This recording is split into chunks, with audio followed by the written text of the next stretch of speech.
Nau mai ki whakamiere.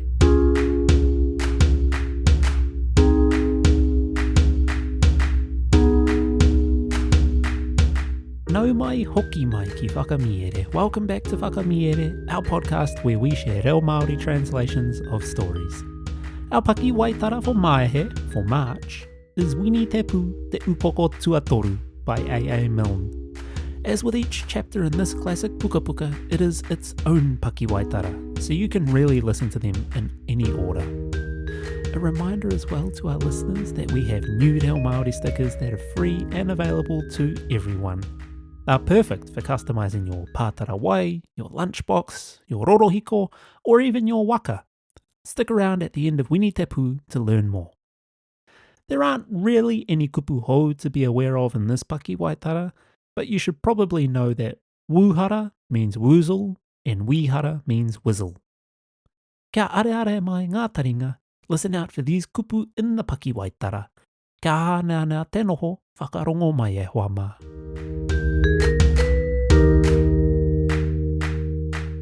Wini-te-Pū, nā A.A. Milne. Upoko tuatoru, te aruaru ai a pū rāua ko Punua, me te tata maui a rāua, tētahi wuhara. Noho ai te Punua ki tētahi whare mīharo i Wainganui o tētahi rākau tā whairaunui. Ā, i Wainganui te rākau tā whairaunui i te ngahere. Ā, ko te Punua i noho ki Wainganui o te whare. Kei te taha o tōna whare tētahi tohu, kua pakaru e kia ana, kai haumi a, amua. I te uia o Punua e kiritopa rōpene ki te tikanga, ka ki ia koea te ingoa o tōna koraua, ā he ingoa no te whānau mai rāno. Ka ki a kiritopa rōpene, kāore e whakai, kia tapaina tētahi ko kai haumi a.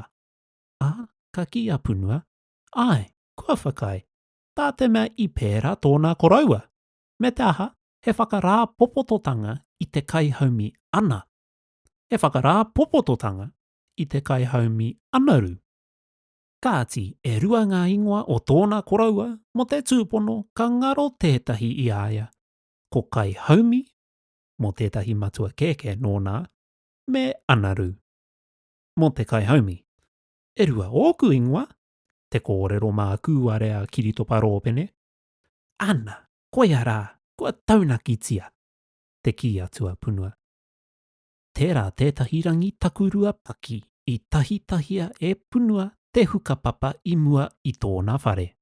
Ka hārau ka tiro whakarunga, i kona a Wini-te-Pū. I te hikoi tai āwhio a Pū whakaaro ana ki tētahi mea. Ā, i te karangatanga atu a Punua ki aia, ka hikoi tonu ia. Kia ora, tā Punua. Kei te aha koe, kei te aruaru, hei tā Pū. Kei te aruaru i te aha, kei te whakamoka i tētahi mea. Te kōrero pō ki a Wini-te-Pū. Kei te whakamoka i te aha, tā Punua, me te whakatata atu. Koea hoki tāku pātai ki au anō, ka uia ahau anō, ko te aha. Hei tāu, he aha te uruparenga. Me tatari au kia ki te rāno i aia. Te kōrero a Wini-te-Pū. Kāti, tirohi ara. Ka tohu atu ia ki te papa i mua i aia. He aha tāu e ki te nā. He paparahi, tā Punua. He tapu wai, ka paku pīpī mai te hiamo i aia. Au we Pū, e whakapai ana koe he wuhara? Ai ni pea, tā Pū. He wā ona ka pēna, he wā hoki ona e kore. Mēnā he tapu wai, ka uaua te mōhio. Ka kōrerohia e nā kupuruerua. Ka whakamoka tonu ia, ko Punua tērā i muri i ngā meneti toru, mā takitaki ana i aia, ka oma ki aia. Ohorere ana te taunga a Wini-te-Pū me te aha, i pō raruraru tana tūpou atu ki ngā tapu wai. Aha te raru, te ui atu a Punua. He mea tino rereke, tā pea, he oti, i te ahua nei, kua rua ngā kararehe. Ko haere tahi tēnei mea aha. Haere tahi ki tētahi anō tētahi atu mea aha, ko rāua e haere tahi ana I nāia nei. Hara mai hei hoa mōku Punua mo te tūpono he kararehe pukuriri. Ka pai te āhua o tā Punua rakuraku I tōna taringa. Ka ki atu, ka hore ana herenga, tai noa ki te paraere, ka miharo ia I te haerenga mo te tūpono koia tētahi wuhara. E mea ana koe mō te tūpono he rua ngā wuhara, tā Wini-te-Pū.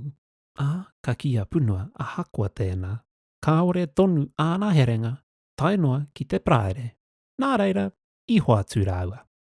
He uru rākau paina iti I konei, I te āhua nei, I reira hoki ngā wuhara e rua. Ki te ai he wuhara rāua. E tai āwhio ana I tēnei uru. Nā reira, ka tai āwhio a pū rāua ko Punua I te uru nei, whaia atua I rāua. Me tā Punua pahu atu ki a pū mō tā tōna koraua, kai haumi mahi, kia whakahaumanutia ai te io I muri I te whakamoka.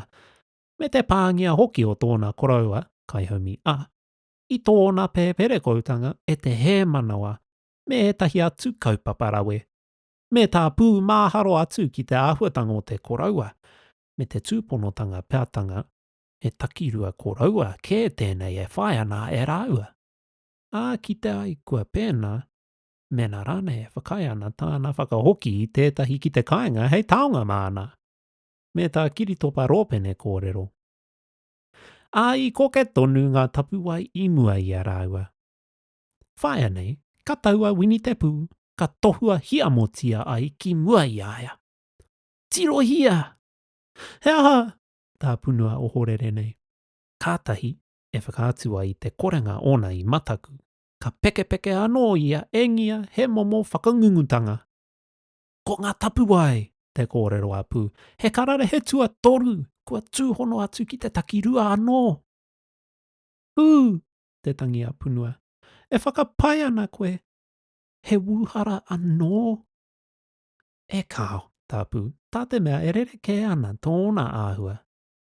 Ko ngā wuhara e rua me tērā pēr tētahi wihara. E rua rānei tērā pēr ngā wihara me tērā pēr tētahi wuhara. Kia koke tonu tāua ki te whai a rātou. Nā, I koke tonu rāua me te pakurongo I te mānuka. Ki te ai, ko ngā kararehe e toru ki mua rāno I a rāua, he mea pukuriri. I mana ko a Punua, kua noho tahi tōna koraua. Ki reira, kaua kē ki wāhike atu, I whakaaro a Pū ki te painga o te hārau atu kia kiritopa rōpene, he kai ngā kau nui noa nōna kia kiritopa rōpene. Kātahi, whai ana ka taua noa Wini-te-Pū, ka mitia te pito o tōna ihu e mātau ai. Tā te mea, ka ore anō kia pēnei te kaha o te wera me te mānuka ona moho anei. Kua pā ngā kararehe ki mua I a rāua. Hei te kitea e koe Punua. Tirohia o rātou tapu ai. E toru tērā pēr ngā wuhara me tērā pēr tētahi wihara. Kua tūhono atu tētahi wuhara anō ki a rātou. Nā I te āhua nei kua pēnā. Ara ngā tapuwai e whakawhiti ana I he rāno ki konei, e whiwhiwhi ana ki he rāno ki korā. Engari e tārake ana te kite I etahi wā anō, ngā kohinga tapuwai e whā. E whakapai ana au, tā Punua, I te mitia o tōna ihu e ia, me te iti noa o te manawa tau I hua ake I tēnā. E whakapai ana au kātahi tonu nei ka maumahara ki tētahi mea. Kātahi tonu nei ka maumahara ki tētahi mea I wareware I a hauina nahi. Me te hano kāre o ti au te mahi hei a kengo nā reira. I te āhua nei ka mate pētaku hokinga atu mahi a atu ai. Ko tāua e mahi hei te ahi nei, māku hei hoa mōu, tā Pū. E hara I te momo mahi ka taia hei te ahi, te uruparenga kakama a Punua. He momo mahi mo te ata marika, me mahi anake hei te ata. ina tae ana, hei wainganui i ngā haora, hei tau kei taha te wā.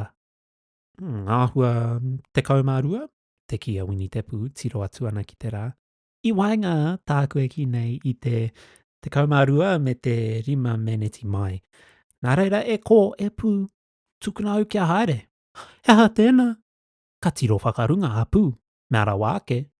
I tāna rongo i te whiowhio, ka tiro ake ki ngā peka o tētahi rākau o ki nui, a ka kitea tētahi hoa nōna. Ko kirito paro pene, tāna kōrero. Ana, ka pai katoa koe, tā punua. Ka haumaru pai koe i aia. He konei mai rā. Ka tere toi atu ia ki te kāinga, harikoa ana i te putanga anō ona i te korokoro o te parata. Ka āta heke a kirito paro pene i tana rākau. He pēa pōrangi, hei tāna. I te aha kē koe. Ka rua o tai āwhiotanga i te uru rākau me tōkotahi, katahi. Ka rua ka oma atua punua ki a koe, ka tai āwhiotia tahitia anō e kōrua. Mea rawa ake, ka tai āwhiotia tua whātia e kōrua. Taihua, te kupua Wini-te-Pū, me te tū i tōna ringa. Ka noho ia, ka hohonu te whakaaro, ki tāna e tae nei. Ka meinga ai tōna waiwai ki tētahi o ngā tapuai. Ka rua ngā rakunga i tōna ihu, ka tū ai ia. Ai, tā Wini-te-Pū. Kua kitea, tā Wini-te-Pū. Kua hea, kua pōhehe hoki ahau, hei tāna. Ka mutu, he pēa roro kore rawa nei ahau. Ko koe te tino pēa i te ao katoa te kōrerotanga mamahutanga a kirito paro pene. Nē rā, te ki ngā nakotanga a Pū. Kātahi nā ka koa ake tōna wairua. Ka ati, hei tāna. Kua tata tonu ki te o tūhoi. Nā reira ka hoki ia ki te kāinga.